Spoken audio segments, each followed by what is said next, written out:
Welcome to Move Like This, brought to you by the Accounting Move Project and sponsored by Moss Adams, the Center for Accounting Transformation, and CPA Trendlines. On this podcast, we share ideas and hear from guests about how they find, retain, develop, and advance women and other underrepresented groups in their accounting firms. Now, on to our guest. Hello, and welcome to a new episode of Move Like This. I am excited to be talking today to an attorney. She is not your attorney, but she is an attorney, Aislinn Sroczynski. She is with Royer, Cooper, Cohen, and Braunfeld. And I am really looking forward to getting her perspective, since we do talk a lot about diversity, equity, and inclusion and what firms are doing.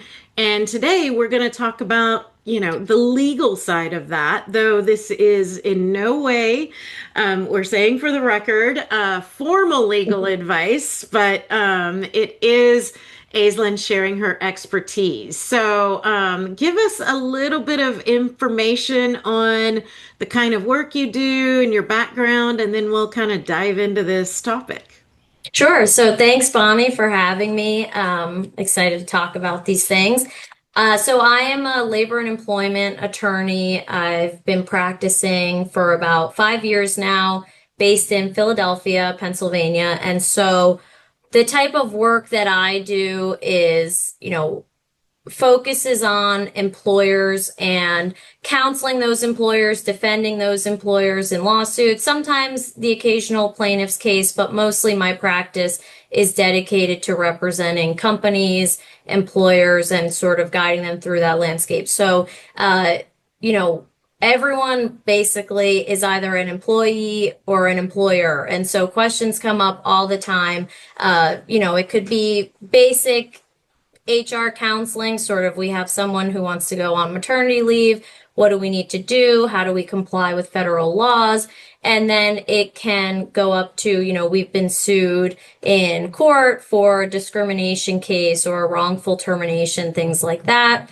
I've also had experience on the labor side, which is collective bargaining for union employees and union employers, dealing with those types of issues. And then also from a corporate level, sort of making sure, when companies are buying other companies, that due diligence is done on the employment side, making sure that the company has been, classifying their employees correctly. Are they full-time? Are they part-time? Are they independent contractors? What have you? So I sort of do everything in that context. My day-to-day looks different all the time. It could be, in the morning I'm doing counseling, and in the afternoon I'm writing an answer to a complaint. So it's sort of all things, everything, employment, that's what I do. And so been here at the firm for the past year and,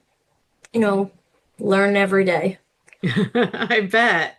Yeah. And that's a lot. I hadn't thought of the M&A due diligence for employee classification and such like that. So that's interesting. Yep.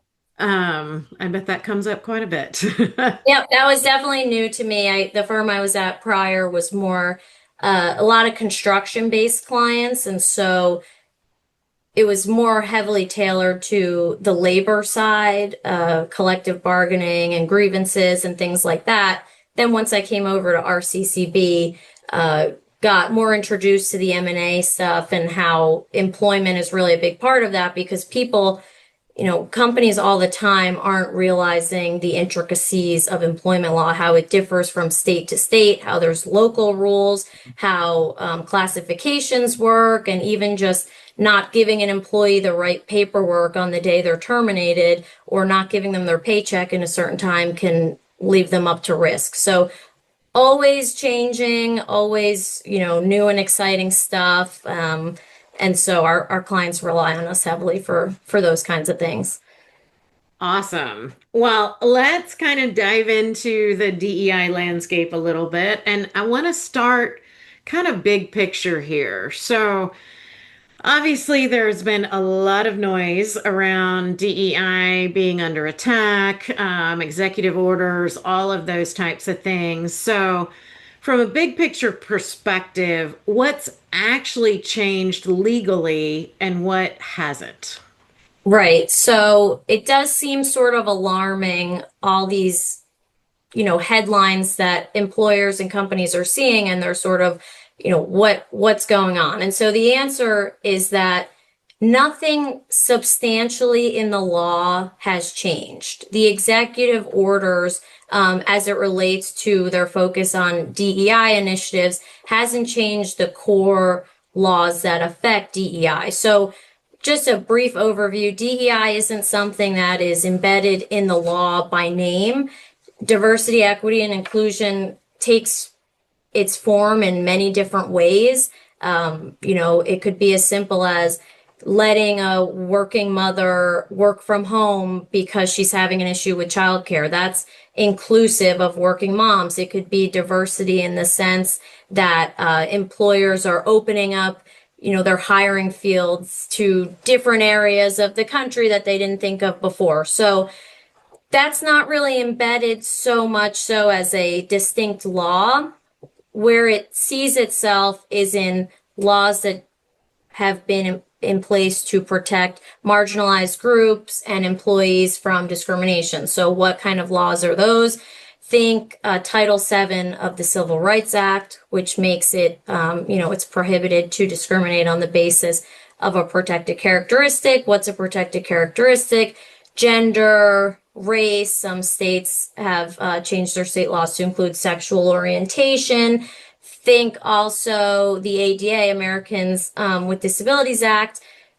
That's something that sort of has DEI forms as well. There's also the Age Discrimination Act, the Equal Pay Act, things like that. Many states also have their own state civil rights laws. New Jersey law against discrimination. New York has its own human rights laws, things like that. And so those laws have always made it illegal to discriminate on the basis of a protected characteristic. Right. So what the executive order, and the executive order that we're really thinking of when we're thinking of private employers, is the January 21st, 2025 executive order, where President Trump has basically told federal contractors that, they need to eradicate, and private employers that they need to eradicate, quote, illegal DEI. And so notably missing from that executive order is the definition of what constitutes illegal DEI. But what we know illegal DEI is, to use that phrase, is just what's already prohibited under the Civil Rights Act, what's prohibited under the ADA. You can't discriminate against someone with disabilities. You can't discriminate against someone based on a protected characteristic. And so nothing has changed substantially in the law. We've never, since those laws came into place, we've never been allowed to, say, have race quotas when we're doing hiring. We've never been allowed to fire someone because of their gender. And so this shift and these executive orders, again, don't change the core law, but what they do mean is that this administration is clearly going to take a focus on employers or big companies that have DEI initiatives. And what it tells us is that there might be an increased investigation or enforcement regarding DEI activities. Got it. So it is certainly vague, which is kind of part of the challenge and why Right. particularly accounting firms, which is, who we're talking about today, um, a lot of the leaders are asking themselves, all right, what can we safely keep doing when it comes to DEI? And what are some examples of, I guess, initiatives that can have, a substantial impact while remaining compliant? And yeah, that's my question. Yeah.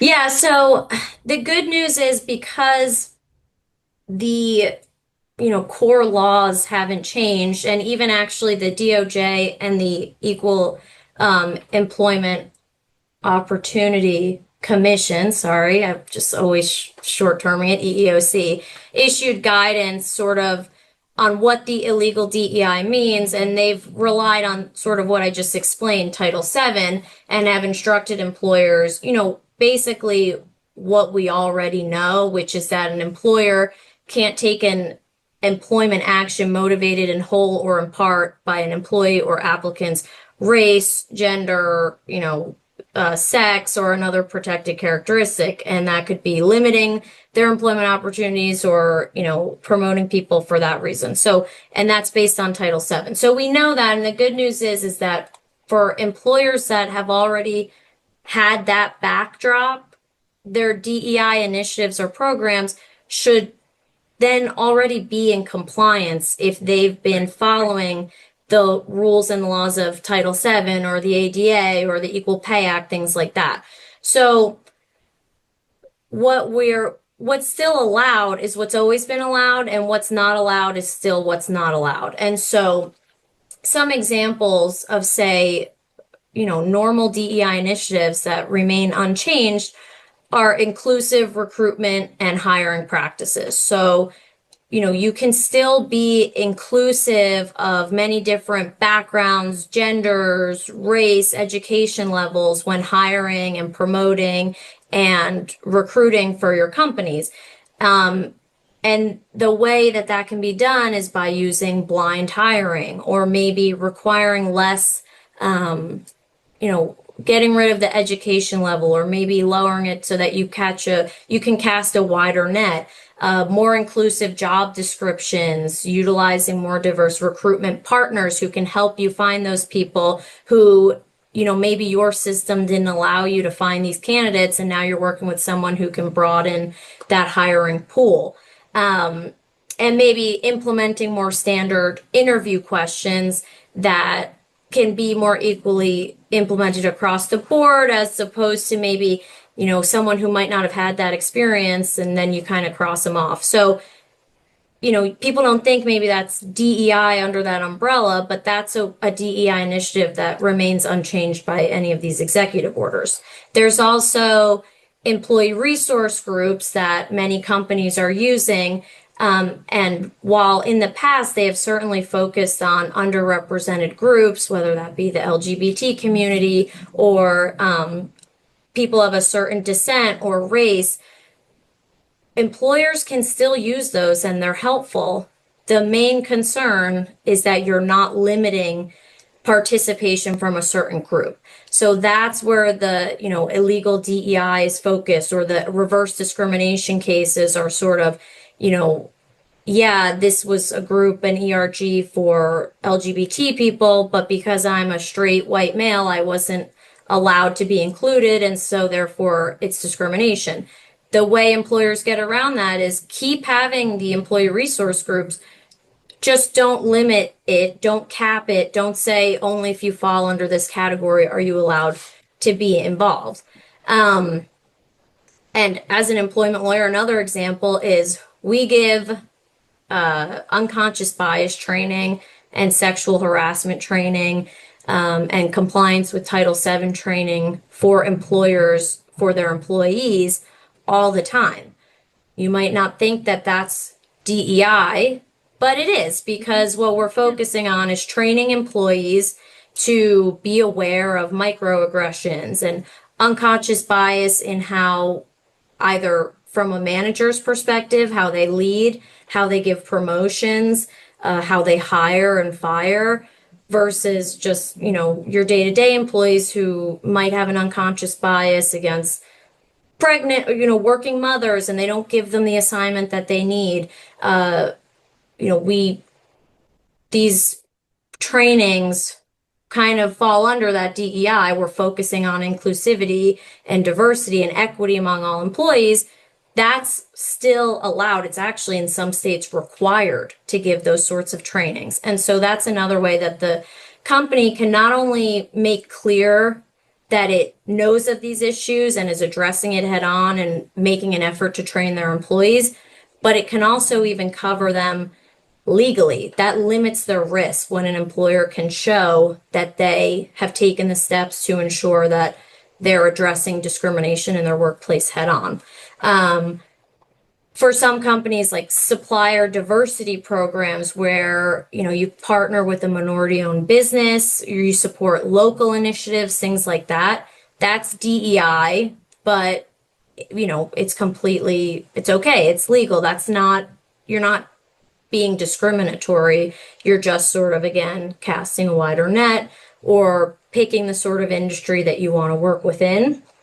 And then also, sort of like I mentioned earlier, there's no set definition to DEI. Think about just inclusivity, letting working moms maybe work from home if they ask, or having a more flexible remote work policy if it's not something that you need people in the office for. That gives people a chance to sort of live their lives a little bit easier. Maybe someone who Yeah. is dealing with health issues, things like that. So those are all examples of, and we can go on, but those are examples of DEI initiatives that maybe people don't think right away fall under that umbrella, that are still legal and honestly and many times encouraged.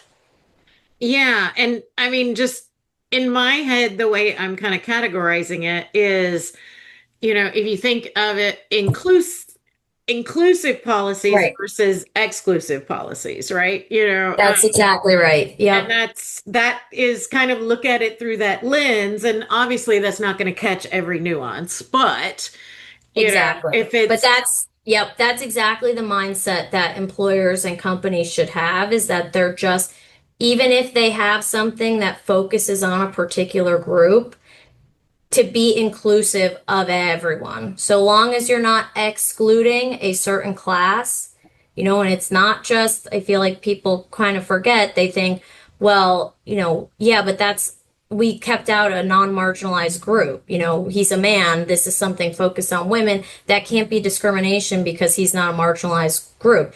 That's not the law. It's based on any race, any sex, any sexual orientation, any disability. There's not just, discrimination against women. It goes both ways. And so you want to make sure always that you're being inclusive in that way. So, yep, that's a great point. well, kind of want to talk a little bit about just in my conversations with firm leaders, sometimes what they do is we wind up talking about optics, like, Mhm. what does this look like? They are concerned that they're kind of trying to balance. If they step back from DEI programs, they're going to lose the trust of their employees and potentially some clients as well.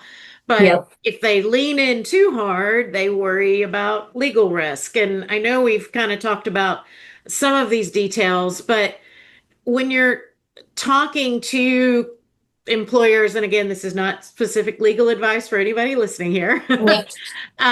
how should they balance those pressures and, continue serving client needs and creating a culture where people feel like they belong and all the things that employers are trying to do? Right. It definitely feels like companies are having to sort of walk on a tightrope right now. And so, really, companies need to look inward and think about their core values and sort of what's important to them. And honestly, it kind of stems, there's a lot of different things to consider, right?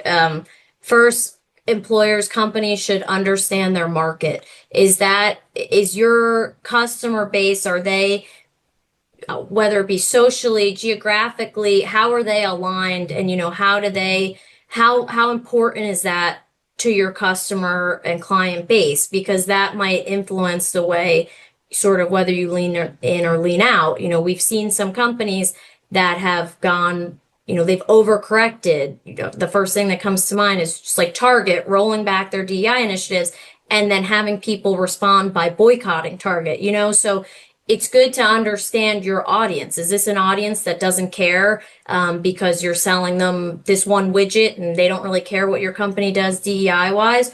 Or are your clients really socially invested, and will that have a huge impact on your business? So that's something that companies need to understand it's crucial to their risk of making these sorts of decisions. But, the suggestion always is there's a way, and sort of how I just described, to do DEI without, going too extreme one way that you end up doing something unlawful or becoming a target.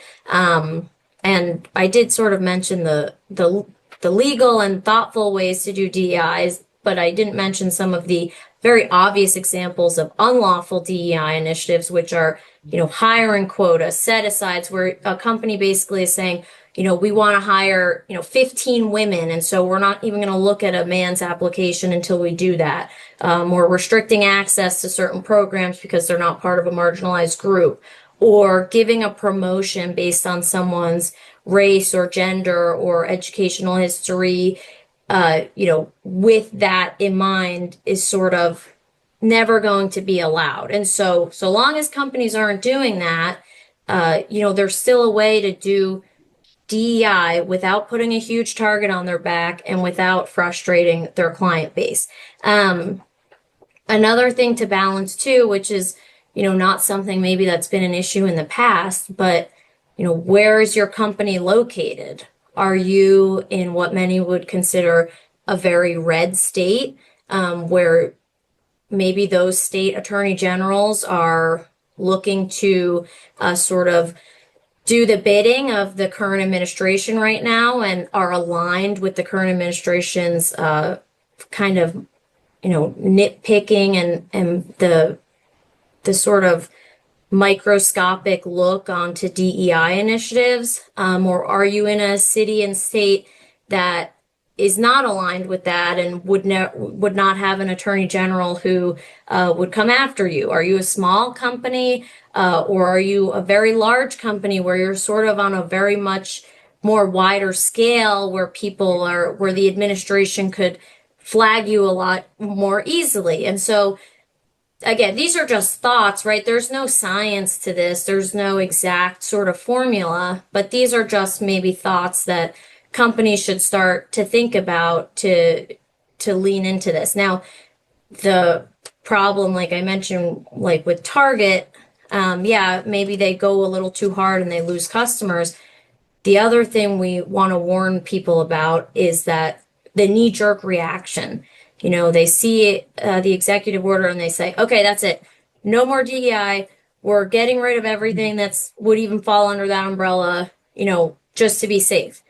The problem is, though, is that overcorrection could actually end up hurting the company even more, not just from a business perspective, but from a legal perspective. Because when companies are now going the complete opposite way, now they're opening themselves up to liability for, unlawful termination, discrimination, hostile work environment, because the focus has now been taken off, the spotlight has been taken off inclusivity and equity. And so you've sort of maybe opened yourself up to a discrimination lawsuit because the company has stopped focusing on, making sure they're compliant with paying everyone the same, or, making sure that they're not discriminating in any way, whether it be hiring or promoting. Yeah. And so people don't think about that, but that's another way that you sort of leave yourself up to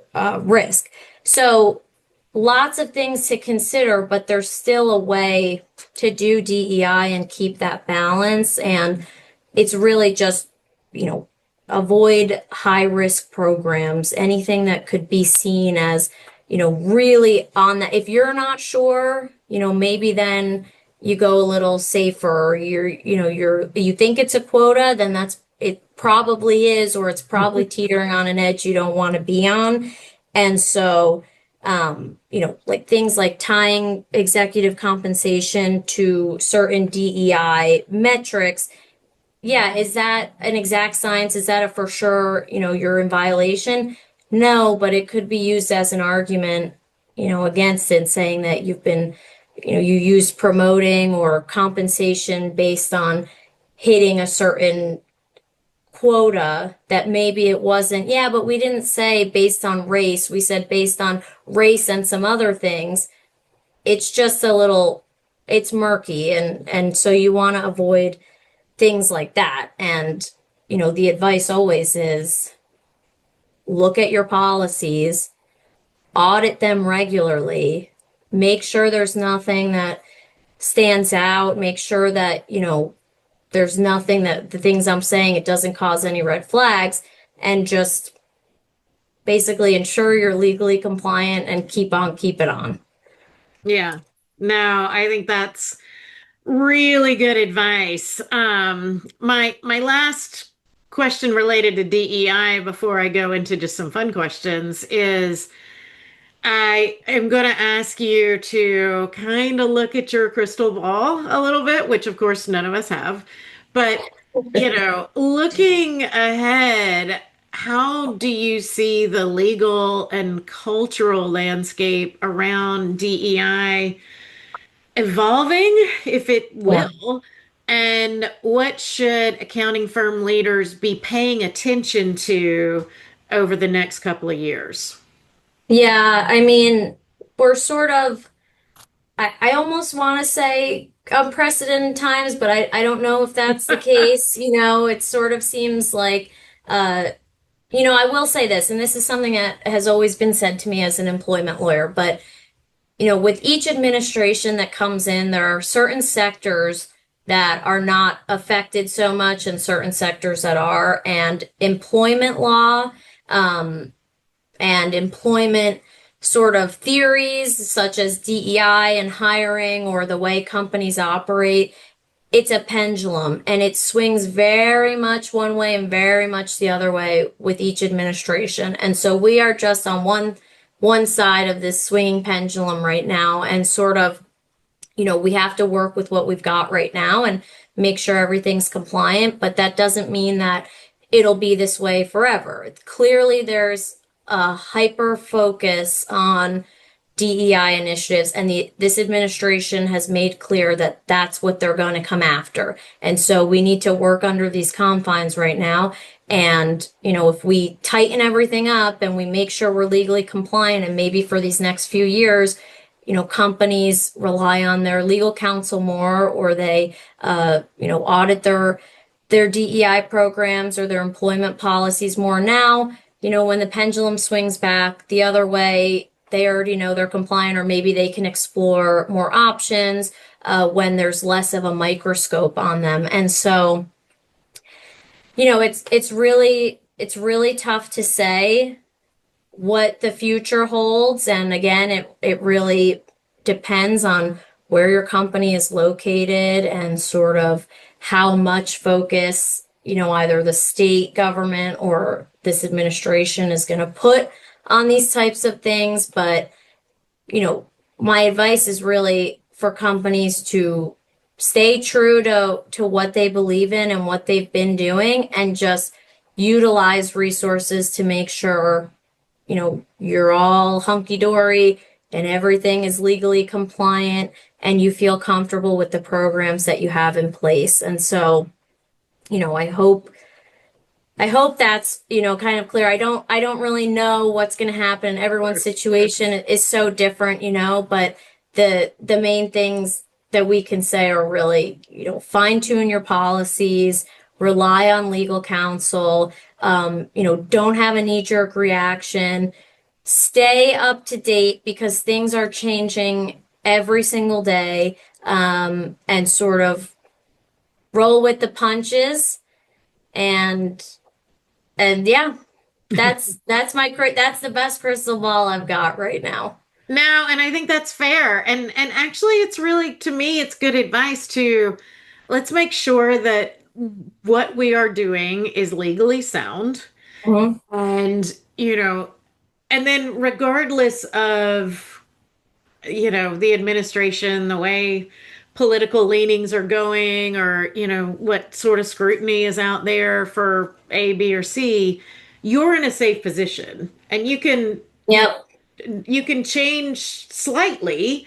Yep. Maybe you can focus on different areas, but if the core of your program is on good legal ground, you should be fine.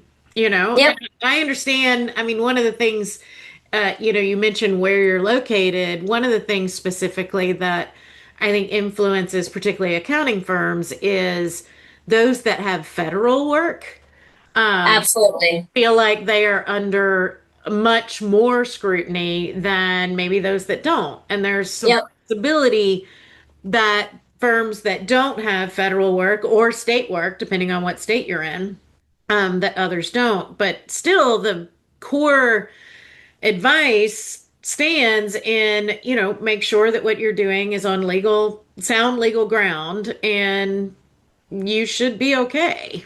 Yep. That's exactly it. And at the end of the day, you can't predict, what's going to be the turning point or what's going to be the thing you do that maybe targets your company or sort of sets off a red flag for either your state AG or the admin of this administration or what have you. But what you can do is just have as much support and evidence for your company that you're doing everything, the best you can to be compliant. And so there's no hard rule where, okay, a company implemented this policy, boom, it's illegal, something's going to happen. That's not ever the case. What it is sort of maybe something happens down the line, it's flagged, and sort of you just want to be able to show that you have done everything, right. You've used, your judgment, your business judgment, and you've looked into things. And that's another thing too, implementing policies, it shouldn't be done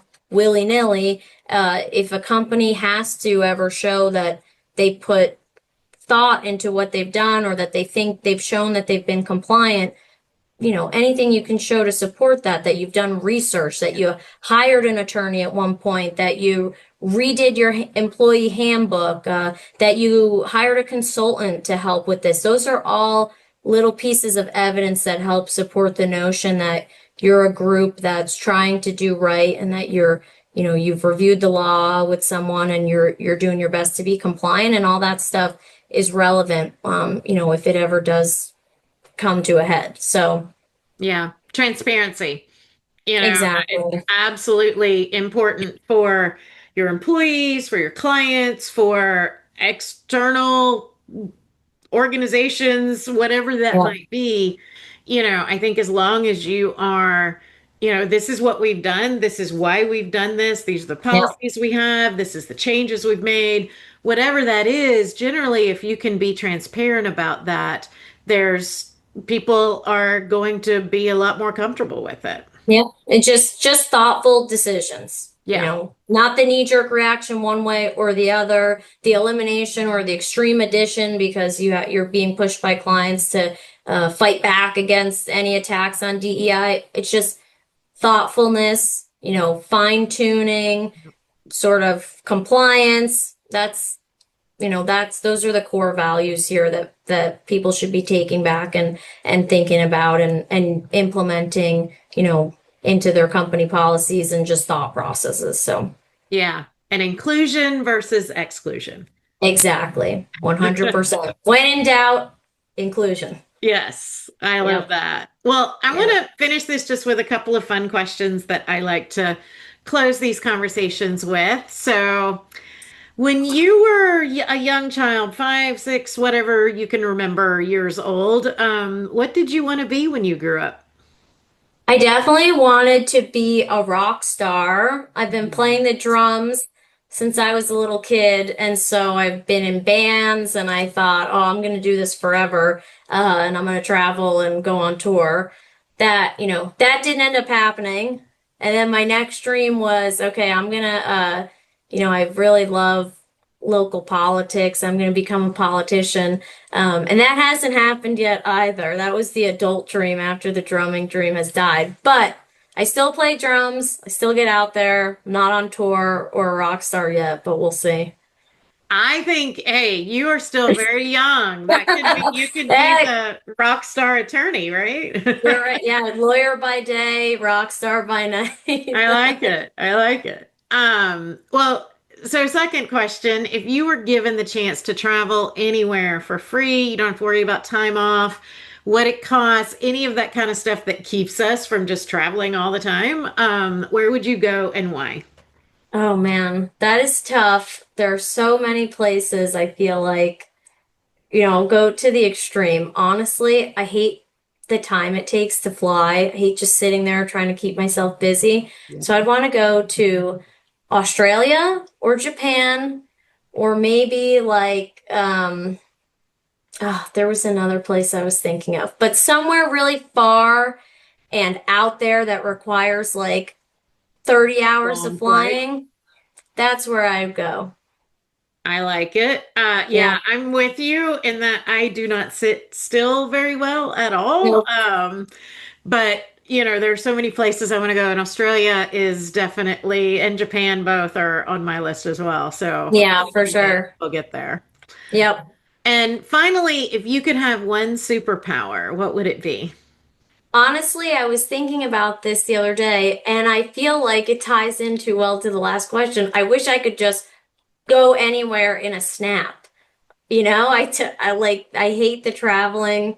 Um, I wish I could just kind of blink and be where I need to be. And then I could bop around and see my friends and family that are all over without having to, lose a day to traveling. I mean, how much awesome would your vacation be if you didn't lose 16 hours, trying to get there? So that I feel like that's one I would use probably. That's a common one that I hear, and it's I feel like particularly that, yeah. true. Particularly true of people that live in urban environments, so cities in particular, Yep. because we spend so much time sitting in traffic a lot of times, in Yep. And I addition hate to, driving. So yeah. that's like another thing. I just can't be bothered. Life is short, okay? And I don't want to waste precious minutes of my life sitting in traffic or waiting for a train that's 35 minutes late. So I feel like that would be a pretty awesome superpower to have. I mean, the list would go on and on. I have plenty of Oh, yeah. ideas, but that's definitely a main priority these days. I wish I had the magic wand to give that to you and me, but Yeah, me too. one day maybe. Yep.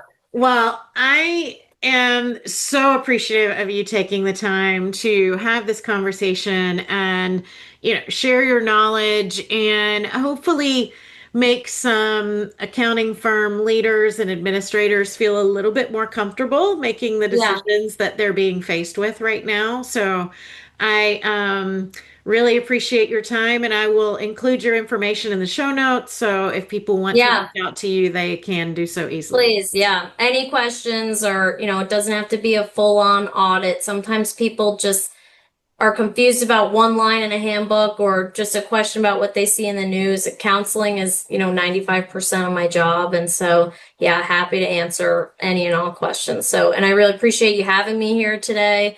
Hopefully shed some light on a kind of confusing and murky legal landscape right now, but hopefully a little bit more clarity for everybody. Absolutely. Well, thank you so much. Hopefully, we'll Yeah, talk again soon. for sure. Thanks, Bonnie. Thank you for listening to Move Like This, brought to you by the Accounting Move Project and sponsored by Moss Adams, the Center for Accounting Transformation, and CPA Trendlines. If you'd like to learn more, visit our website at accountingmoveproject.com. Don't forget to subscribe and share with your friends and colleagues too. I'm your host, Bonnie Buol Ruszczyk, and until next time, keep moving forward.